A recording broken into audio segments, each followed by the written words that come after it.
And here is a report on the life and times of former President Muhammadu Buhari, who made tremendous strides in different sectors of the Nigerian economy while serving as Nigerian leader at different times.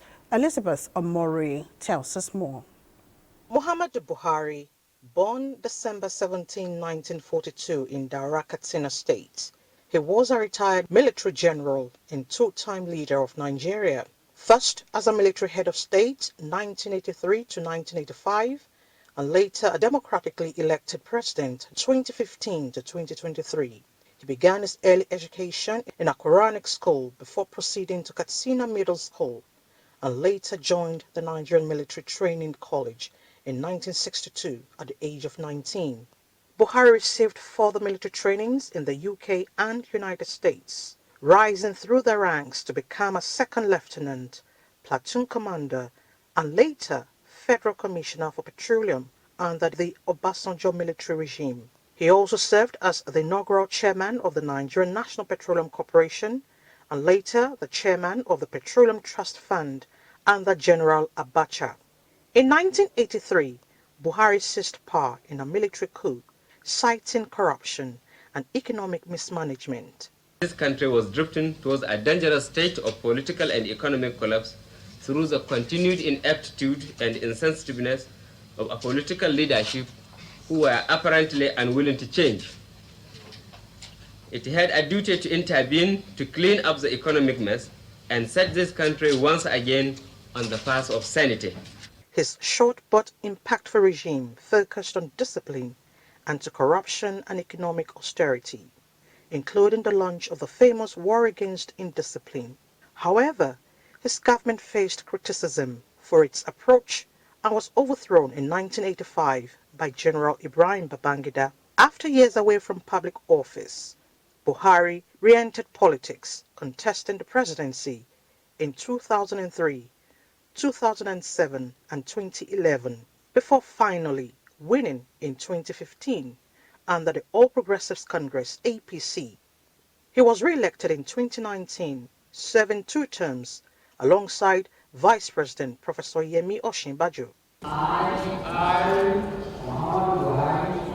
Buhari. As president, Buhari prioritized anti-corruption, infrastructure development, agricultural revival, and economic reform.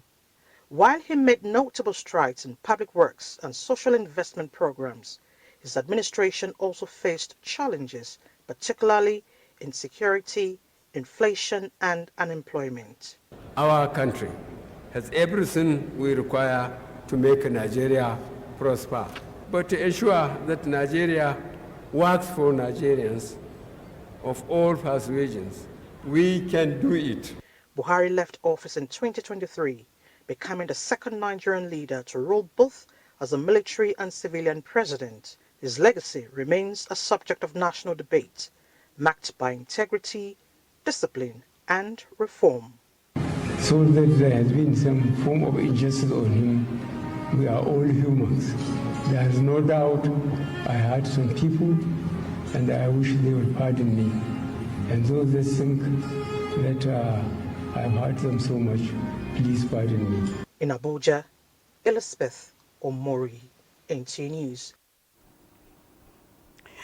We are now joined by Garuba Shehu, who was a senior special assistant, media and publicity to the late president. Thank you for joining us on Newsline tonight. How did you receive the news of the death of former President Muhammadu Buhari?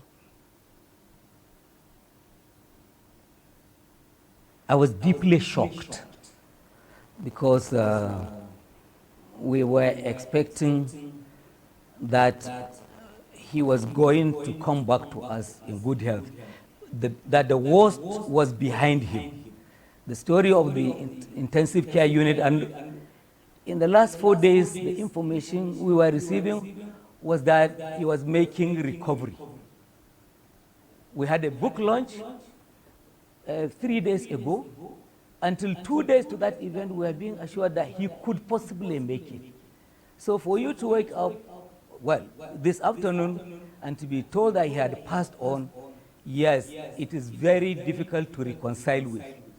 But this is God's making. we cannot challenge it. We accept.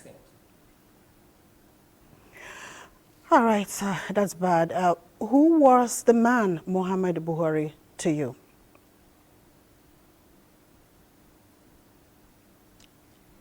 He was a statesman. He was a great statesman and with great vision. He loved Nigeria more than he loved himself. He worked tirelessly for the growth and development of Nigeria. Buhari, we all as a country will be less, much less, without Muhammadu Buhari today. What will Nigerians miss the most about him? His statesmanship and personal integrity. And as Femi said a short while ago, that Spartan lifestyle, that simplicity with which he took life. Look at the way he dressed and what he ate. And the fact that he possessed no tendency at all towards or for materialistic things. They don't enchant him. He never loved cars or homes or women. He had always seen this life as transitory. And he had enormous patience. He had enormous patience. He could take so much that most people will not accept. Garba, how would Nigerian politics look like without Buhari?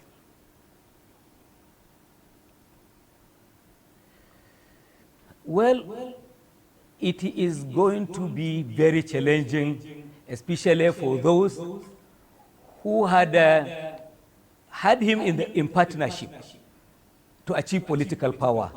Because, as was said recently, which generated some controversy by the former secretary to the government, in 2003, he garnered 12.7 million votes. In 2017, we believed that the election was massively rigged. He came out with 6.6. And in the next election, he had 12.7. He never had the national spread. The votes were mostly northern. And his partnership with the Ashwaju Bola Tinubu and all of those elements from the south ensured that he could now achieve that constitutional requirement of 25% spread. If you ask me, who is there today in the north that will fetch 12 million votes with this consistency? It's going to be very challenging. I'm not saying it is impossible. You have been an ally of Buhari for a long period of time. What impact will his demise have on you?